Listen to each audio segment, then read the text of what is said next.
My name is Anna. I'm an editor at one of the big publishing houses downtown, just a regular girl who likes to keep things straightforward. Life's always been a hustle, what with juggling deadlines and squeezing in some me time. That's probably why I never really got into the whole dating scene much. I preferred my own company, usually with a good book or a quiet walk in the park near my apartment. But that all changed one sunny Saturday that seemed just like any other. I was deep into a podcast, strolling along without a care in the world. The park was buzzing with people and their pets, kids running around, it was lively. I guess I lost track of where I was walking because the next thing I knew, a guy on a bicycle nearly collided with me. "Watch it," he yelled, swerving at the last second. His tone was harsh, the annoyance clear in his voice. "I'm so sorry," I blurted out, pulling out one earbud.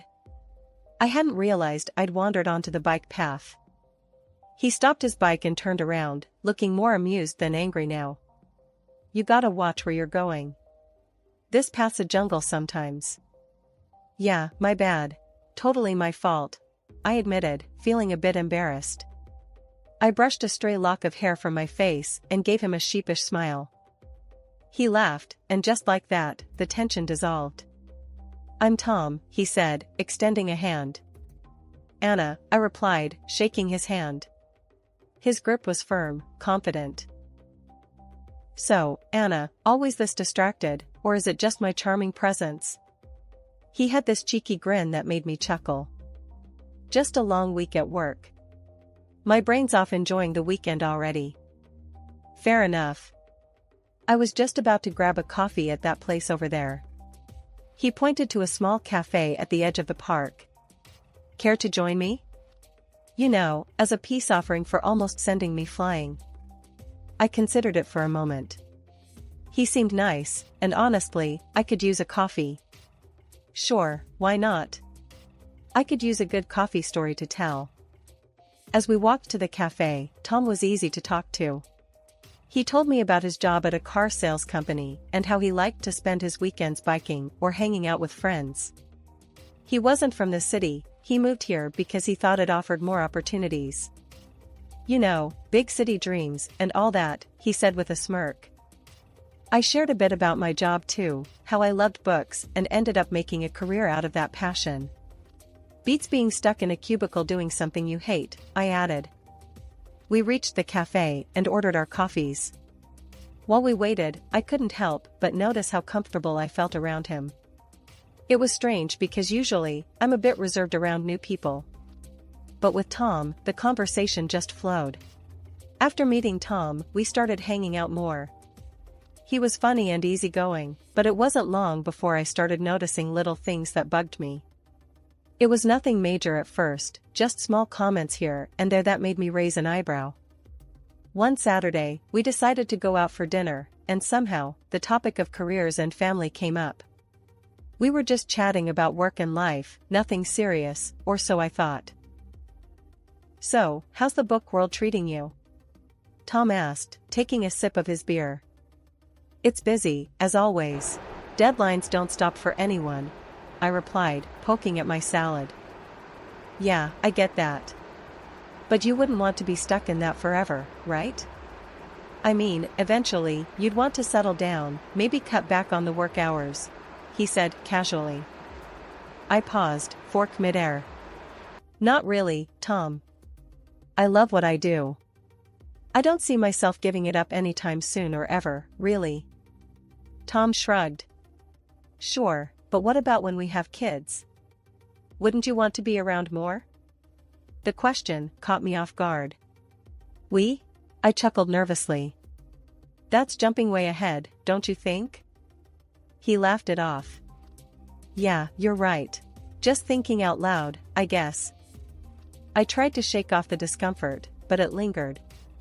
A couple of weeks later, Tom invited me to have dinner with his parents. I figured it was a good sign, things getting serious and all. I was nervous, but hopeful. That dinner, though, it opened my eyes a bit more. His parents lived in a cozy, well-kept house in the suburbs. His mom, Mrs. Reed, was all smiles when we arrived. Anna, so lovely to finally meet you. Tom has told us so much about you, she gushed, pulling me into a hug. Thank you for having me, Mrs. Reed. It's great to meet you too, I managed to say, returning her smile. Dinner was served, and everything was going well until Mrs. Reed started talking about family and marriage. You know, Tom was always the responsible one, she began, serving herself some more potatoes. We've always told him the importance of finding a good girl who knows her way around the house. Tom's dad nodded. Absolutely. It's about building a good foundation, you know?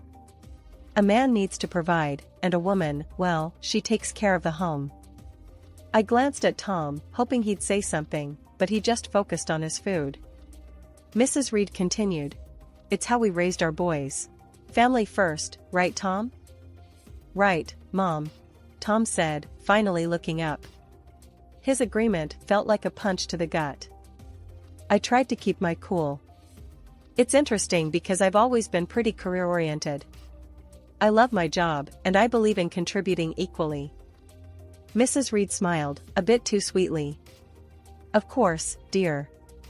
But you'll see, priorities change when you start having children. It's only natural for a woman to want to stay at home with her babies. The rest of the evening, I felt like I was in a fog. We left shortly after dinner, and on the drive back, the air between us was tense. Your mom has some strong opinions about family roles, I said, breaking the silence. Do you see things that way too? He hesitated, then said, I think there's some truth to it. I mean, it worked for my parents. Despite the uneasy dinner with Tom's parents, our relationship marched forward. Somehow, the good times seemed to outweigh the bad, and I found myself agreeing to marry him. Looking back, love must have blinded me because those warning bells were still ringing in the back of my mind. The wedding planning started, and it was all a whirlwind. Tom wanted something simple, and so did I. We decided on a modest ceremony with just close family and friends. As the day approached, the real pressure began to mount, not about the event, but about what our lives would become afterward. After the ceremony, at the reception, Tom's mom pulled me aside. Her smile was wide, but her eyes were serious. Anna, dear, I'm so happy for you both. Remember, a good wife supports her husband no matter what. Thank you, Mrs. Reed. I intend to be a supportive partner, I replied, trying to keep my voice steady. And remember, dear, when the babies start coming, it's best if you're at home.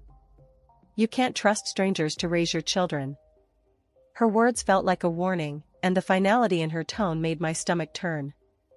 I just nodded, not trusting myself to speak. Later, Tom and I had a moment alone. Your mom talked to me about kids and me not working, I started, watching his reaction closely. Yeah? She's just looking out for the future. She means well, Anna. You know how moms are. Tom brushed it off, taking a sip of his champagne. But you know I'm not planning to quit my job, right? Even when we have kids, I pressed, needing him to understand. Tom paused, his face serious. We'll see, Anna. Things change. We'll do what's best for our family. After our wedding, Tom suggested we move to a larger apartment, closer to his work at the car sales company. The place was nice, bigger than our old one, but it was right next door to his parents' house. I had my suspicions about why he chose this particular spot, but I agreed, hoping for the best. Once settled, the reality of our new life together began to surface. Tom started bringing up his idea of a traditional family more often, where he would be the breadwinner and I would handle the household and eventually, the kids. One evening, we sat down with our finances spread across the dining table, a mess of bills and budgets under the dim light. I tried to show him how keeping both our jobs was more beneficial, especially with the economy being unstable. Look at these numbers, Tom. With both incomes, we're not just getting by, we're actually saving. It makes no sense for me to quit my job, I said, pointing at the spreadsheet. Tom shook his head, pushing the papers away slightly. It's not just about the money, Anna. It's about having a real family life. Like my parents had. I sighed, my frustration growing. But it's not the past, Tom. Things are different now. We both need to contribute. He didn't seem convinced, and the discussion ended with a heavy silence. The situation got more complicated with his mother, Mrs. Reed, living so close. She dropped by often, unannounced, each visit with a new critique about how I was managing our home. One afternoon, I was sorting through some work emails when she came in. Without a greeting, she started inspecting the house, wiping her finger along the bookshelf, looking for dust. "Anna, you really should focus more on keeping a cleaner house. A dusty home is not a healthy home," she said, her tone sharp. I clenched my teeth, trying to keep my cool. "I cleaned yesterday, Mrs. Reed. And I work full-time. It's just a little dust." "That's just it, you work too much. If you were home more, maybe things wouldn't slip through," she countered, walking over to the linen closet next. She pulled out a sheet, checking for any signs of improper laundering. I followed her, my hands balled into fists at my sides. "I manage my time just fine, Mrs. Reed. Tom and I are both happy with how things are." She tooted, shaking her head as she moved to the kitchen to scrutinize the contents of our fridge. "A woman's place is taking care of her home and her husband. These modern ideas about women needing careers are nonsense." Every comment stung, and I felt my defenses rise. "Maybe that worked for you, but I'm not you. I won't just quit my job to become someone I'm not." When Tom came home that evening, I tried to explain how suffocating his mother's visits were becoming. He listened, but his response chilled me. "Mom's just trying to help, Anna. She has a lot of experience running a home. But it's our home, not hers. I need you to stand up for me, for us," I pleaded. Tom looked torn, but he finally said, "She's my mom, Anna. She means well. We should at least consider her advice." The argument that night was long and painful. We went to bed angry, the first of many silent nights. As the days turned into weeks, I felt more like an intruder in my own home, constantly judged and found wanting. The pressure to conform to an outdated idea of a wife was relentless, and my resolve to maintain my independence was tested every day. As the months rolled by, Tom's nagging about me not pulling my weight at home started to increase. He'd come home from work, look around with a scowl, and comment on the dusty shelves or the dinner that was either too bland or overcooked, because I'd rushed it after a long day at the publishing house. His favorite refrain became, "If you can't manage both, maybe you shouldn't be working." One evening, after a particularly harsh critique of some slightly undercooked pasta, Tom let it drop. "Anna, I'm serious. If you can't meet me halfway and take care of the house properly, maybe we should rethink this whole arrangement," he said, implying that a divorce was on the table. I loved Tom, despite everything. I didn't want our marriage to fail over something like this, so I made a decision that pained me deeply.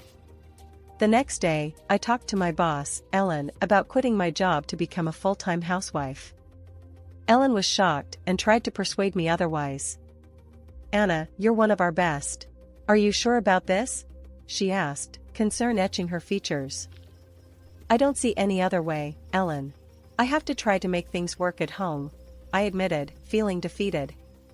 Ellen, ever the problem solver, proposed a compromise. "What if you could work from home? Manage your projects remotely. It's becoming more common now. You wouldn't have to quit." The idea seemed like a lifeline. I agreed to the arrangement but decided not to tell Tom. Instead, I told him I had resigned. He was overjoyed, thinking I had chosen our home life over my career. So, I started my new job as a housewife, seeing Tom off to work each morning and greeting him when he came home. But as soon as he left, I'd power up my laptop and dive into my editing work. It was a strange double life, but it worked.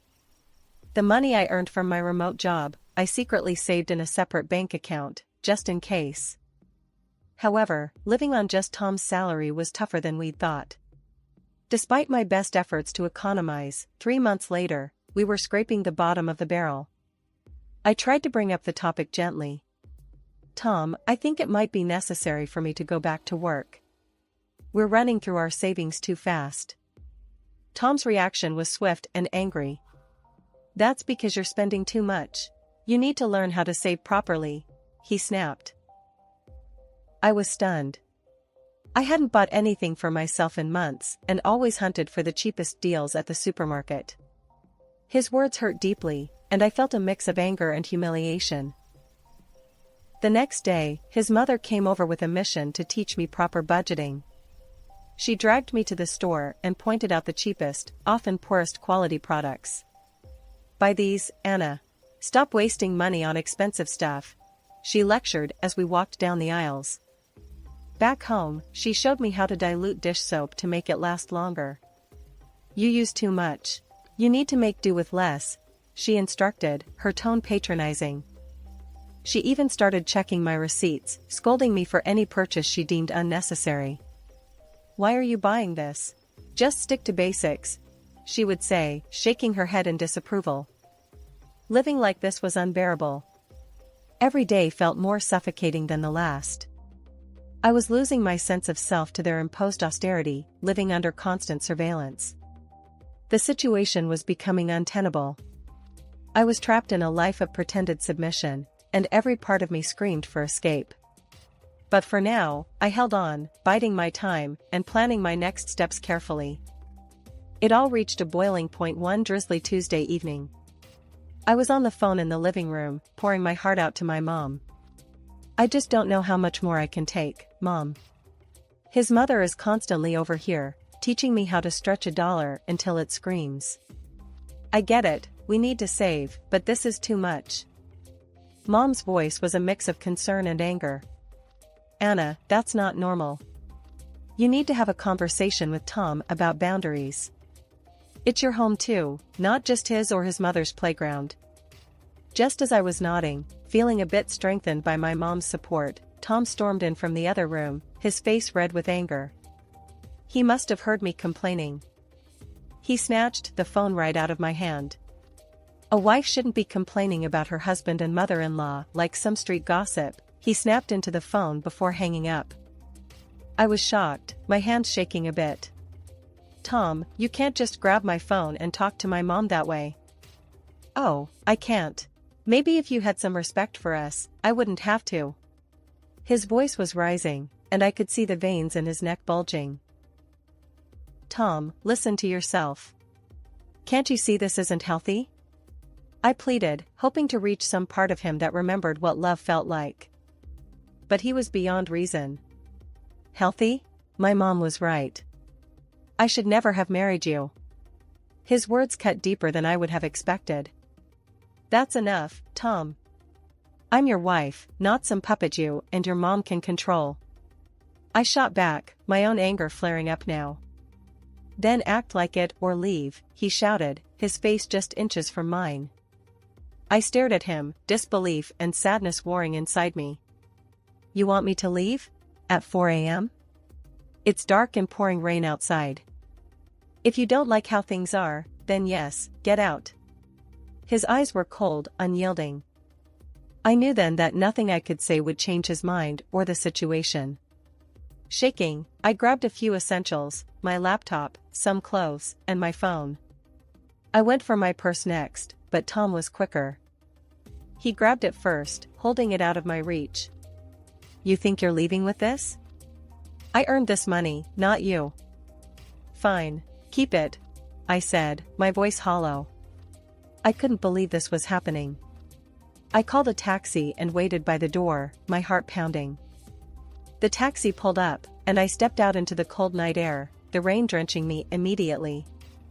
As I climbed into the car, a sense of surreal calm settled over me. I was doing this.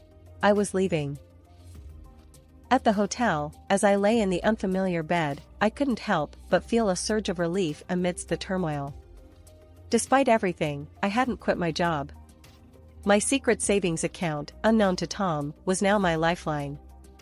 The first light of dawn was barely peeking through the curtains when I got up. I hadn't slept much, the weight of my decision pressing down on me through the night. Today was the day I would take control back. I had an appointment with a lawyer to talk about filing for divorce. It felt surreal, like a scene from someone else's life, not mine. The lawyer's office was a stark, unassuming place tucked between a row of old brick buildings. Inside, Mr. Henderson, my lawyer, was a straight-talking man who wasted no time. "Let's get down to business," he said as soon as I sat down. "You're here to file for divorce, correct?" "Yes," I confirmed, my voice steadier than I expected. "I can't go back to the way things were." Mr. Henderson nodded, his face serious. "All right. I'll need all the details. Any joint accounts, property, anything that needs untangling." We spent the next hour going over everything. He explained the legal process, what I could expect, and what my rights were. He was thorough, ensuring I understood every step before drawing up the necessary documents. "You'll need to serve these to your husband," he instructed as he handed me the envelope, sealed with a stamp that felt like the seal on my old life. Armed with the divorce papers, I went back to the apartment I had shared with Tom. He was still asleep, probably exhausted from last night's fallout.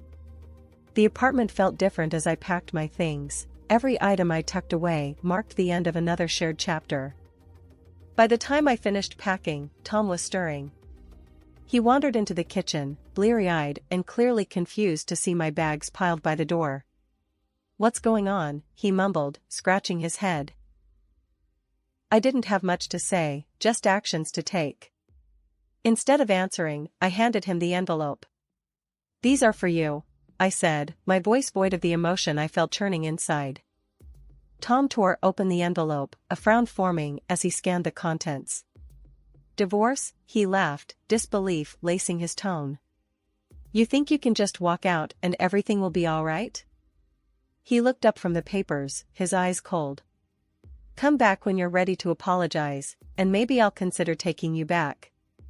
But remember, you'll have to listen to my mother from now on." The absurdity of his words almost made me laugh, but I held it back. "I'm not coming back, Tom. I'm done. We're done." Walking out of that apartment, the air felt different, crisper, almost hopeful. I went straight to a new place I had rented days before, small, but mine alone, a place where I could start rebuilding. Each step felt heavy, but right. A few weeks after moving in, I was back at the office, fully immersing myself in the whirlwind of publishing deadlines and author meetings. Being around my colleagues again, feeling the familiar rush of a fast-approaching deadline, it reignited a spark in me that I thought I had lost.